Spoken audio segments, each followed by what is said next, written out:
sudah rapi atau belum? Rambutnya, wajahnya kelihatan mengantuk atau tidak? Tidak. Bawahnya ada yang kotor atau tidak? Bersih. Sudah bersih? Sudah. Wah, alhamdulillah hari ini bersih banget ya. Ya. Nah, harus kayak gitu terus harusnya setiap hari. Oke. Sebelum kita mulai, karena semuanya juga sudah ready dan sudah sehat semuanya, kita berdoa dulu. Silahkan dipimpin salah satu. Siapa? Saya Bu. Oke, silakan. Baik teman-teman, sebelum kita mulai pelajaran agama ini, mari kita berdoa kepada Allah Subhanahu Wa Taala. Berdoa dimulai. Berdoa selesai sekian. Setelah kita berdoa sebagai wujud bahwa kita adalah warga negara Indonesia yang baik dan memiliki jiwa nasionalisme yang tinggi, kita menyanyi dulu salah satu lagu nasional. Silahkan berdiri. Kalau nanti dinyanyikan dengan sangat semangat, menunjukkan bahwa kalian itu berjiwa nasional sekali. Pancasila, akulah pendukungmu, patriot proklamasi. Yang bisa kalian ingat dalam pembelajaran kita pada pertemuan sebelumnya. Mungkin ada yang tahu, sekali masih ingat, silakan. Yang kemarin kita pelajari itu ada cabang-cabang keimanan atau suatu iman yang dibagi menjadi 3. Yang pertama ada niat, akidah dari hati. Yang kedua ada lisan atau ucapan. Yang terakhir itu ada seluruh anggota badan. Oke, bagus. Kemarin kita membahas tentang syu'abul iman atau cabang-cabang keimanan. Temanku menjelaskan sangat detail sekali, dibagi dalam 3 ranah. 1 dari hati kita. Jadi cabang-cabang keimanan yang memang ditunjukkan dalam diri hati kita dan juga dari niat kita. Yang kedua adalah dari lisan, berarti ucapan kita setiap hari. Apakah itu menunjukkan keimanan atau tidak, itu ternyata juga sudah ada. Yang ketiga, perbuatan atau seluruh anggota tubuh kita. Apakah semua tindakan yang kita lakukan selama ini, dari kita bangun tidur mungkin sampai kita tidur kembali, menunjukkan bahwa kita itu beriman atau tidak. Ternyata semua sudah dijelaskan sangat lengkap. Ada berapa kemarin? Masih ada yang ingat nggak? Cabang keimanan itu ada berapa? 77, benar. 77 cabang keimanan. Kalau kita bisa lakukan semuanya, otomatis iman kita kuat. Cuman kali ini yang akan kita bahas itu nanti ada salah satu kaitannya dengan cabang keimanan ranah hati. Jadi semua yang berkaitan dengan hati kita, tapi tidak semuanya, tapi hanya beberapa aja. Nanti akan kita membahas tentang itu. Maka dari itu coba kita pegang tangan dulu. Supaya kalian tahu apa sih, apakah orang yang beriman itu akan selalu memiliki akhlak yang baik? Saya Bu. Oke. Iya Bu. Nah, Kok bisa?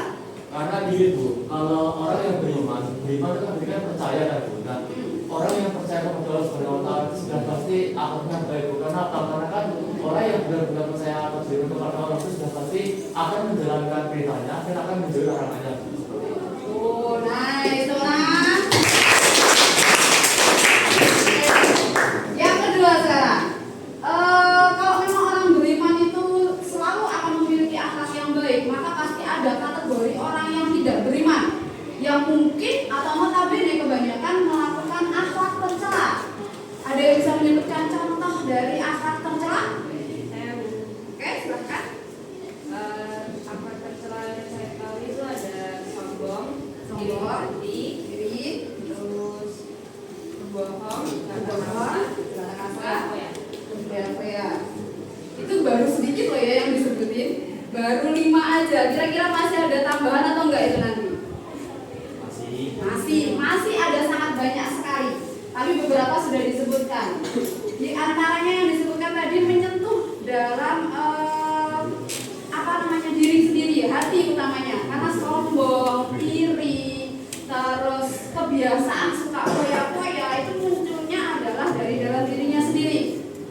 Dan biasanya actionnya itu tadi kemungkinan bisa suka suka ngomong kasar, suka ngomong tidak sopan sama orang lain, atau mungkin suka menghina, atau menyebut, kalau kalian biasanya kan menyebut nama teman dengan menggunakan nama Mas. ya bisa. Terus biasanya pakai nama apa lagi? Nama orang tua. Terus apa lagi? Sebutan-sebutan yang kalian bikin dengan seenak kalian sendiri. Nah, seperti itu kan harus hati-hati. Itu kan jadi kebiasaan nanti. Terus yang ketiga, kenapa sih kita harus menghindari akhlak tercela itu tadi? Saya Bu. Oke, silakan. Supaya kita mendapat pahala dan bisa masuk surga serta menghindari mudarat yang bisa kita dapatkan. Serta menghindari Mudarat yang kemungkinan bisa kita dapatkan dari perilaku tercela. mudarat yang bisa kita dapatkan dari perilaku tercela. Ya. Mudarat itu apa? Ya yang buruk-buruk itu. Akibat. Jadi kenapa kita harus menghindari akhlak tercela? Karena kita harus memikirkan akibatnya dulu. Karena akibat itu akan datang tidak hanya nanti ketika kita berada di akhirat, tapi juga bisa terjadi ketika kita masih hidup di dunia. Maka ketika kita melakukan aktivitas sehari-hari itu harus dipikirkan dulu, itu termasuk perbuatan yang baik atau termasuk perbuatan yang buruk. Ya nanti kita tahu apakah perlu sih melanjutkan perbuatan itu atau tidak. Oke. Berdasarkan dari yang sudah kalian sampaikan, maka hari ini yang akan kita bahas lebih detail lagi adalah satu, bagaimana kalian bisa mengerti dan bisa menjelaskan tentang dalilnya, contoh dari perilaku foya-foya. Tadi kan sudah disebutkan beberapa contoh akhlak tercela adalah foya-foya, sombong, iri, suka pamer, dan suka menceritakan kebaikan yang pernah dilakukan. Maka kita harus tahu seperti apa sih contohnya dalam kehidupan sehari-hari. Yang kedua, kita harus bisa menganalisis juga manfaatnya dan bagaimana cara menghindari perilaku-perilaku seperti foya-foya, riya, sum'ah, takabur, dan juga hasad, supaya nanti kita tahu itu baik atau tidak untuk kita lakukan, boleh atau tidak kita lakukan setiap hari, bermanfaat atau tidak untuk kita lakukan setiap hari. Karena kecenderungan kita adalah mengikuti hawa nafsu. Maka tadi saya bilang di awal, salah satu ranah dalam soal beriman itu kan tadi adalah hati. Nah, yang kita bahas hari ini, empat-empatnya atau limanya ini, itu adalah semua berkaitan dengan hati. Tidak ada yang bisa mengontrol kecuali diri kalian sendiri. Jadi kalau orang berkata, aku sombong banget sih, tapi kitanya nggak merasa sombong, apakah bisa dinasihati? Nggak bisa. Jadi kita harus menyadari bahwa kita itu pernah melakukan dulu. Kalau kita pernah melakukan, maka next time ketika diingatkan kita sadar, oh ternyata saya pernah melakukan sombong, saya pernah foya-foya, saya pernah iri, saya pernah pamer, dan saya pernah menceritakan kebaikan yang pernah dilakukan. Oke.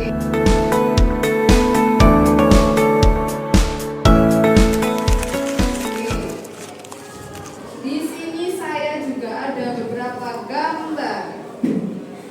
Ada 3 gambar di sini yang mana menunjukkan perilaku-perilaku yang pernah atau mungkin kalian tahu dalam kehidupan sehari-hari. Kita mulai dari gambar yang pertama dulu. Apa yang kalian pahami ketika melihat gambar yang pertama? Oke, silakan. Foya-foya. Kenapa kok bisa bilang itu foya-foya? Soalnya membeli barang melebihi kebutuhan. Membeli barang melebihi kebutuhan. Bisa dilihat di gambar, sampai bawahnya aja itu gak bisa pakai tangan 2 aja, bertumpuk-tumpuk wajahnya sampai gak kelihatan. Apakah hal seperti itu banyak diterapkan sama kalian? Atau ada yang pernah menerapkan seperti itu? Ada. Apa yang biasanya kalian beli secara berlebihan? Makanan, terus aksesoris, tas. Oke, itu kalau perempuan biasanya. Terus apa?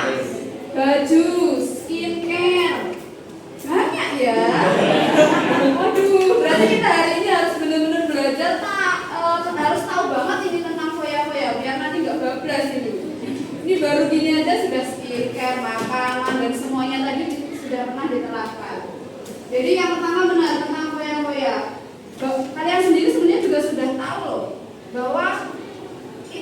lebih loh dari kebutuhan yang kita butuhkan saat ini. Kenapa kok terus dibeli? Karena Pengen. Pengen itu munculnya dari mana? Dari hati, dari nafsu, benar. Jadi menuruti nafsu itu tadi loh. Dan pengennya kita itu, oh lihat barang cantik, bagus, dibeli. Temennya beli ini cacat, kok kayak ya cacat ya di saya, beli. Semuanya pokoknya dibeli. Padahal kita nggak tahu kapan mau pakai, ya kan? Pokoknya yang sekarang yang penting dibeli dan dibeli. Makan juga sama. Apalagi ketika posisinya lapar. Pernah puasa? Nah, tahu dong bagaimana orang berfoya-foya ketika masa puasa? Kapan itu biasa terjadi? Buka puasa ketika beli takjil. Apa yang terjadi biasanya? Tidak habis. Jadi ketika mau buka puasa ada sembarang macam takjil, kita beli semuanya. Kayaknya enak deh yang ini enak juga deh, ini murah deh, ini kayaknya pengen deh. Tapi ketika sudah mulai buka puasa yang dimakan hanya sedikit, paling cuma 1 atau 2 atau hanya mencicipi. Yang lainnya di mana? Dibuang. Mubazir. Tahu gitu loh jadi ya. Ayo kita cek lagi. Yang kedua sekarang. tahu Gambar tentang apa? Silakan. karena sombong Sombong. Kok bisa? karena kayak di gambar itu kayak punya dibagi orang lain kayak harus ujian Haus akan pujian, merasa bahwa dirinya lebih baik daripada orang lain. Ada di sini yang punya bibit-bibit punya sombong. Tidak ada yang mau ngaku kalau seperti itu. Jadi mau bagaimanapun bibit penyakit sombong pasti ada dalam diri setiap umat manusia, pasti. Tapi apakah itu dipupuk dengan baik atau dimatikan dengan baik itu tergantung pada dirinya sendiri. Jadi ketika melakukan sesuatu, apakah dia tergolong orang-orang yang harus dipuji oleh orang lain atau harus paling bisa dan paling diandalkan oleh orang lain itu tergantung sama dirinya sendiri. Karena ketika orang sudah mulai sombong, biasanya dia tidak akan mau mendengarkan apa kata orang lain, ya atau enggak? Ya. Coba aja kamu menasihati temenmu gitu, mama dia lagi sombong. Kira-kira yang kamu katakan akan masuk atau enggak? Enggak. Dia akan tetap sombong. Dan itu akan biasanya seterusnya seperti itu kalau dia tidak menyadari, oh saya itu ternyata sombong. Paling umum biasanya kalau di kalangan kalian sebagai seorang pelajar sikap sombong seperti apa yang ditunjukkan? Pamer skin game, Bu. Pamer skin game, terus Pamer sepatu. pamer sepatu. Ayo semuanya, apalagi? Pamer nilai. Pamer HP baru. Antara sombong sama riak jadi satu ya ini. Paket lengkap ya. Oh berarti full banget penyakit hatinya. Aduh, ini gimana ini? Harus hati-hati berarti ya. Nah, efek ketika orang sombong maka akan menimbulkan sikap yang ketiga pada gambar yang ketiga. Gambar yang ketiga itu adalah iri. Ketika ada orang yang membanggakan dirinya sendiri atau orang yang pamer akan sesuatu, pasti akan ada teman yang merasa iri. Di mana dia tidak suka sama sekali terhadap teman yang sedang mengalami kebahagiaan atau mendapatkan kenikmatan. Gak suka banget. Ada kayak gitu yang iri sama teman di sini? Ada. Siapa kalau boleh tahu? Oh, berarti bukan dirinya sendiri ya? Alhamdulillah. Berarti kalian tidak memiliki rasa iri dalam diri kalian, benar? Nah, tapi kalau tadi foya-foya punya ya? Oke, jadi sedikit-sedikit nggak apa-apa. Berarti kan apa namanya? Iya, jadi sedikit-sedikit kalian berusaha untuk bukan diikut ya, jadi berusaha untuk penyakit hati itu nggak semuanya ada di kalian gitu. Masa nanti sudah suka foya-foya, ya sombong, ya suka pamer, ya iri, kan kalian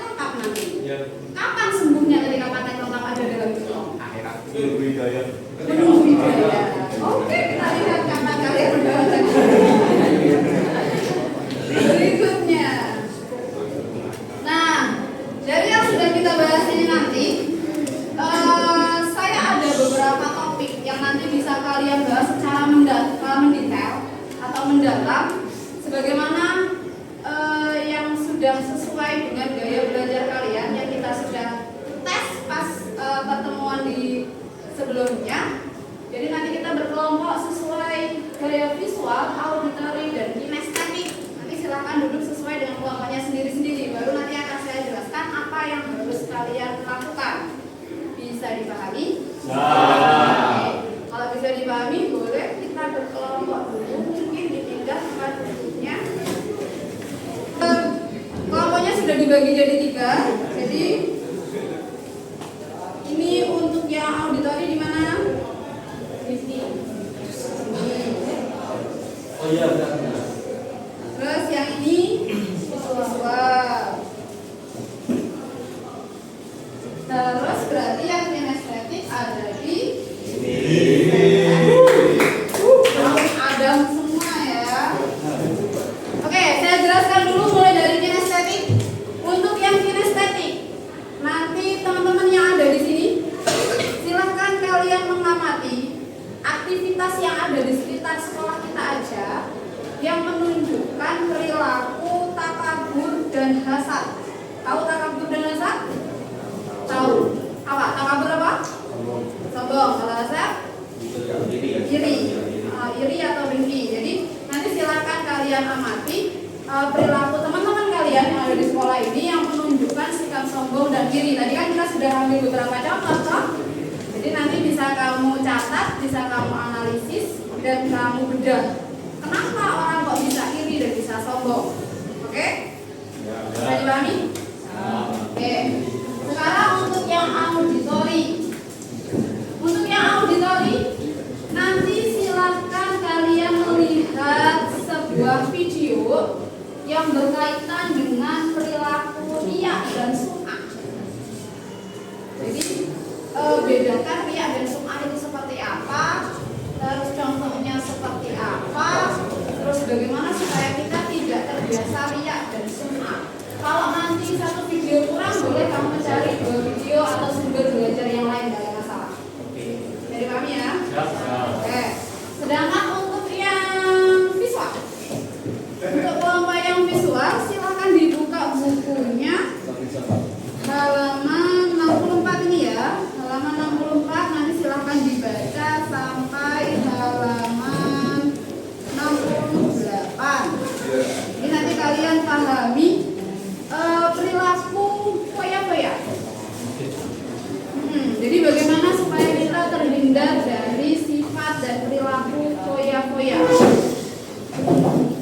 Terus manfaatnya apa, contohnya seperti apa, nanti kalian analisis dari situ. Saya siapkan PKPD-nya, nanti saya berikan sama kalian. Oke? Bisa dipahami ya? Kalau sudah bisa.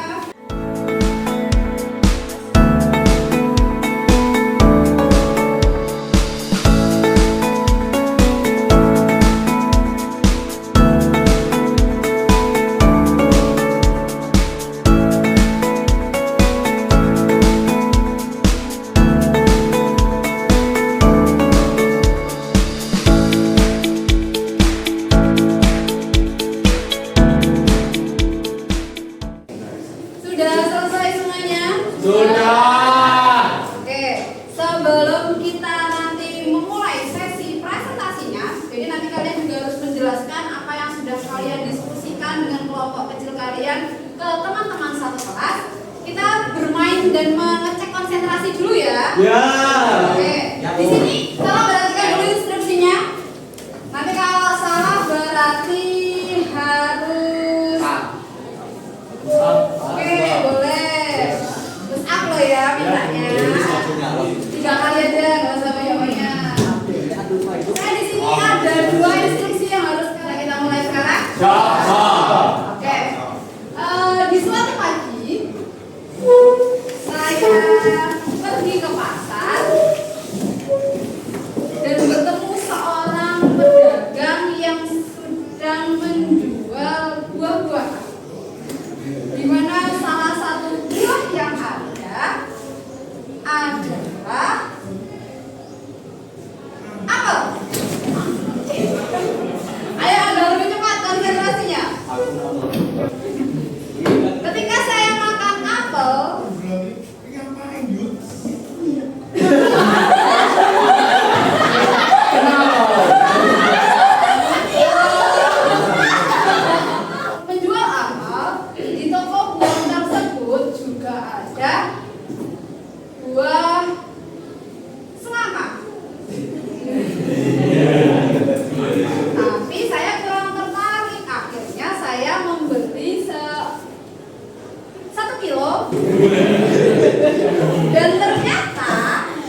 Oke.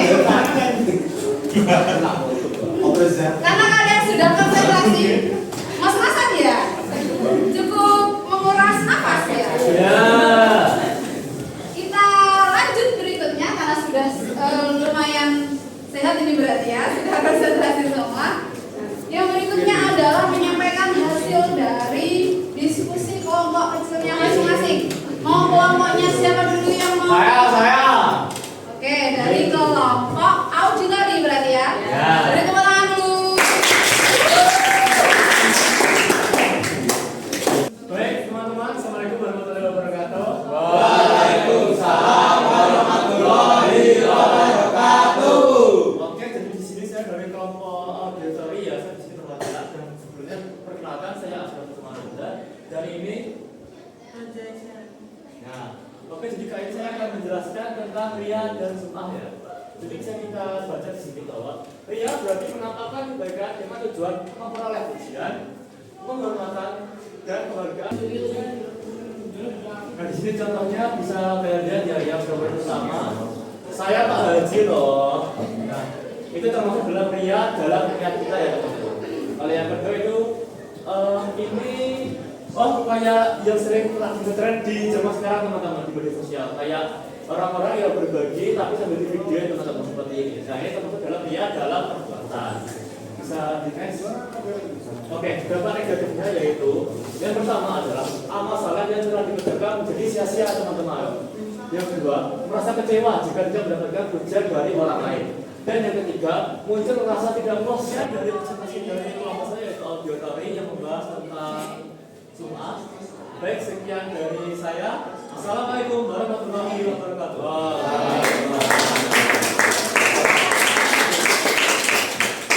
Sekarang kita lanjutkan untuk presentasi yang kedua. Silahkan mau dari kelompok yang visual dulu atau kinestetik dulu? Visual. Oke, silahkan maju ke depan. Tepuk tangan dulu semuanya.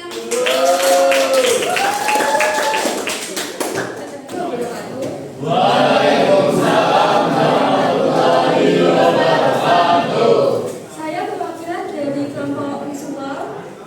Saya bernama Mbak Isa Fatimah. Saya akan menjelaskan artian dari contoh dan manfaat dan cara menghindari foya-foya.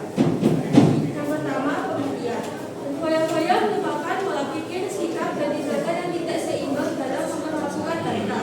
Yang kedua, dalil. Quran Surat Al-Isra ayat 26 sampai 27.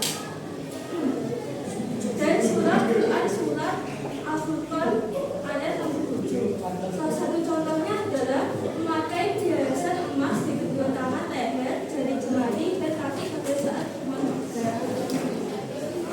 Yang keempat adalah manfaat menghindari sifat foya-foya. Yang pertama adalah menghindari penyakit hati. Kedua, dapat menghemat pengeluaran data. Yang ketiga, dapat memiliki sikap rendah hati. Yang kelima adalah cara menghindari. Yang pertama, membelanjakan harta sesuai dengan skala prioritas. Yang kedua, selalu bersyukur. Yang ketiga, gaya hidup sederhana. Yang keempat, bertindak efektif dan terencana. Yang kelima, bersikap rendah hati. Sekian dari presentasi saya. Terima kasih.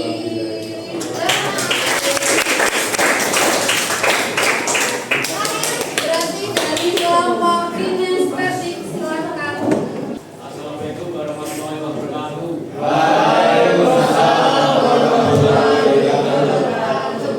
Nama saya Nafisa dari kelompok kinestetik. Saya akan mempresentasikan tentang takabur dan hasad. Pertama, pengertian takabur. Sikap seorang yang menunjukkan sifat sombong atau merasa lebih hebat dibanding orang lain. Pengertian hasad, merasa tidak senang dengan kebahagiaan orang lain. Dua, dalil takabur. Yang keempat, dampak negatif takabur. Dijauhi masyarakat dan dibenci oleh Allah Subhanahu wa taala. Dampak negatif hasad, menentukan takdir Allah Subhanahu wa taala, hati menjadi dosa. Yang kelima, cara menghadapi Allah Subhanahu wa taala kepadanya rasa syukur. Oke, terima kasih. Dari sini saya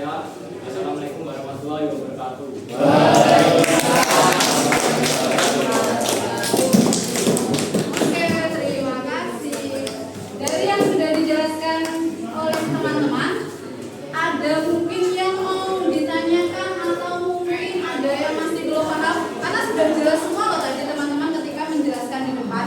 Sangat detail sekali, mulai dari apa definisinya, bagaimana cara kita menghindarinya, dan ternyata di Al-Quran pun juga banyak ayat yang melarang tentang foya-foya, riya, sum'ah, takabur, ataupun hasad.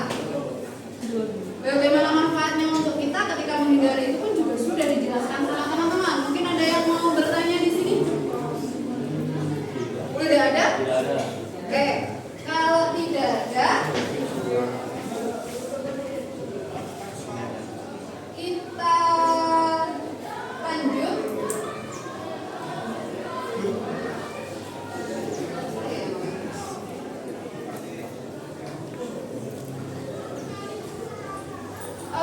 Kalau tidak ada yang mau ditanyakan, berarti saya yang akan bertanya kepada kalian.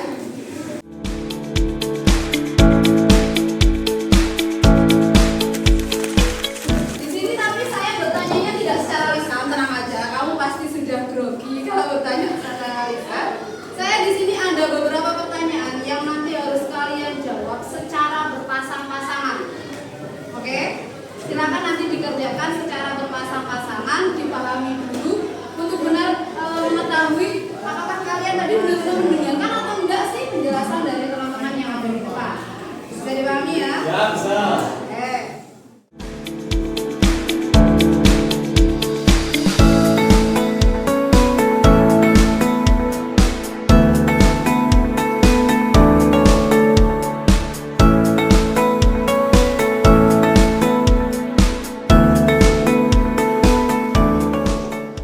Sudah selesai semuanya? Sudah.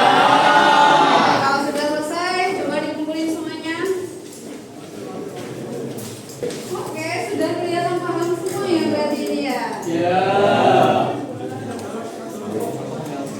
Kalau begitu, sekarang kita simpulkan apa yang sudah kita pelajari pada hari ini berkaitan dengan bagaimana memanfaatkan hidup dengan menghindari perilaku foya-foya, riya, sum'ah, takabur, dan juga hasad. Di mana perilaku tersebut memiliki banyak dampak ya, dalam kehidupan sehari-hari kita, baik itu dampak negatif ataupun bisa membawa kita pada keburukan hidup. Salah satunya adalah yang pertama, bahwa perilaku-perilaku tercela tersebut dapat membahayakan badan. Maksudnya adalah ketika kita melakukan aktivitas secara berlebihan, seperti tadi contohnya makan secara berlebihan, minum secara berlebihan, tidur secara berlebihan, itu bukan malah menyehatkan, tapi malah akan merusak badan. Ya kan? Bagaimana rasanya ketika kamu kekenyangan, kebanyakan air minum, dan kebanyakan tidur? Pasti kamu tidak akan kuat dalam berjalan.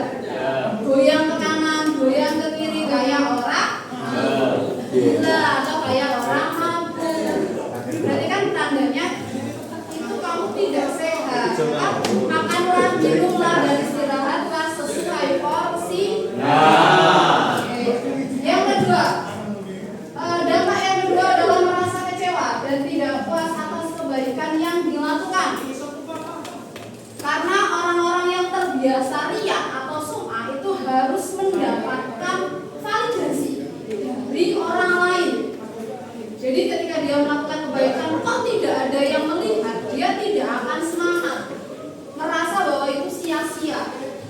Padahal sebagaimana yang tadi sudah dijelaskan sama temanmu, ketika kita melakukan kebaikan alangkah sebaiknya disembunyikan. Kalian pernah dengar istilah tangan di atas atau tangan kanan tangan di atas lebih baik daripada tangan di bawah. Jadi ketika kita melakukan kebaikan itu sebisa mungkin kanan, ketika melakukan kebaikan kan tangan kiri harus tidak tahu. Jadi kesannya itu ketika kita memberikan kebaikan jangan sampai orang lain bukan malah di-share di sosial media, diceritakan berulang-ulang ke teman-teman, terus harus mendapatkan validasi atau harus mendapatkan pujian. Jadi sebisa mungkin disembunyikan. Yang ketiga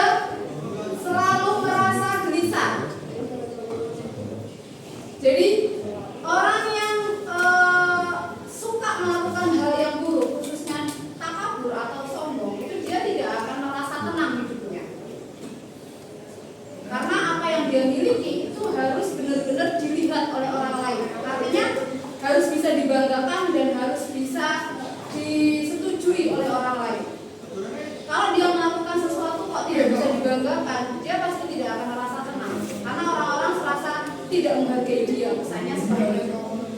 Padahal kalau kita hebat dalam hal apapun, entah itu kamu pintar, entah itu kamu cantik, entah itu kamu ganteng, entah itu kamu tinggi, entah itu kamu kaya, itu ya harus low profile kan malah rendah hati, bukan rendah diri ya, tapi rendah hati. Jadi semua keistimewaan dan kebaikan yang sudah kamu dapatkan dalam hidup sampai hari ini, itu kan sebisa mungkin kita manfaatkan dengan baik, disyukuri aja. Kalau kita terlalu menyombongkan yang kita miliki, kita nggak tahu loh kalau Allah nanti tiba-tiba akan mengambil dalam sekejap waktu. Dan ketika sudah diambil sama Allah, bagaimana rasanya di kita? Pasti sedih. Kalau tidak terbiasa bisa berujung gila atau bunuh diri. Itu harus hati-hati. Naudzubillah min dzalik. Terakhir, ketika melakukan perilaku-perilaku tersebut seolah menentang takdir dari Allah. Iri berarti kan tadi tidak suka terhadap kenikmatan dan kebahagiaan orang lain. Ketika kita tidak suka dan berharap orang tersebut mendapatkan kebutuhan terus-menerus atau kesusahan terus-menerus, itu kesannya seperti menentang takdir Allah. Coba Allah aja berani loh ditentang. Kalau orang suka iri, gimana coba? Jadi ketika kita tahu teman kita, saudara kita, atau mungkin orang tua kita, adik kakak kita sedang mendapatkan kebahagiaan, dia disupport. Kalau perlu diapresiasi, kamu berikan selamat atau mungkin bahagialah minimal. Jadi jangan menunjukkan sikap irinya. Kalau seperti itu terus, berarti apapun yang akan Allah kasihkan ke kamu, kamu juga gak akan bisa menerima. Karena akan merasa kurang, dan kurang. Tidak pernah merasa Cukup. kan bahaya banget kan?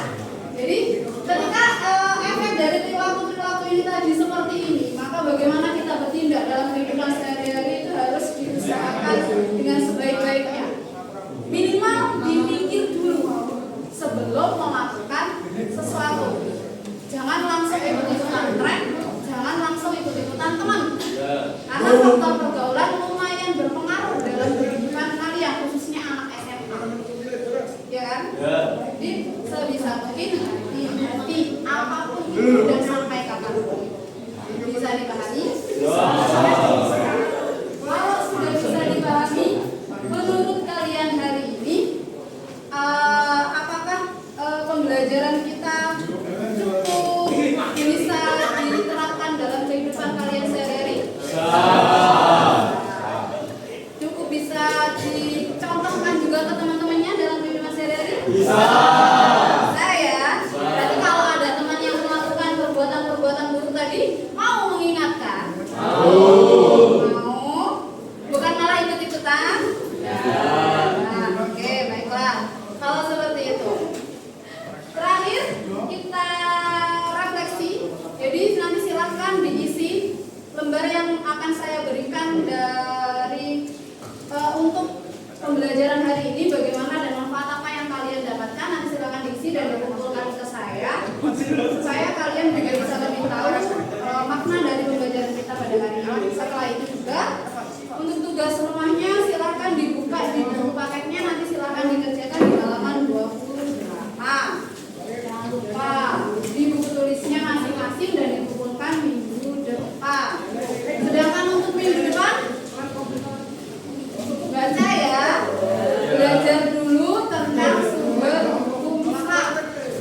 Biar nanti kalian paham apa sih sumber hukum Islam kita dalam kehidupan sehari-hari. Ada nggak sih aturan yang mengatur semua tindakan kita, ataukah kita sebebas itu untuk melakukan segala sesuatu? Jadi juga tolong nanti dibaca biar di depan kita mudah dalam pembahasannya. Sampai sini kita tutup dulu dengan berdoa. Mungkin ada yang mau memimpin, silahkan. Saya. Oke. Jadi teman-teman, untuk mengakhiri pembelajaran kita pada hari ini, marilah kita berdoa kepada Allah Subhanahu wa Ta'ala supaya kita terjadi ini untuk kita dan amal kita untuk baik berdoa mulai.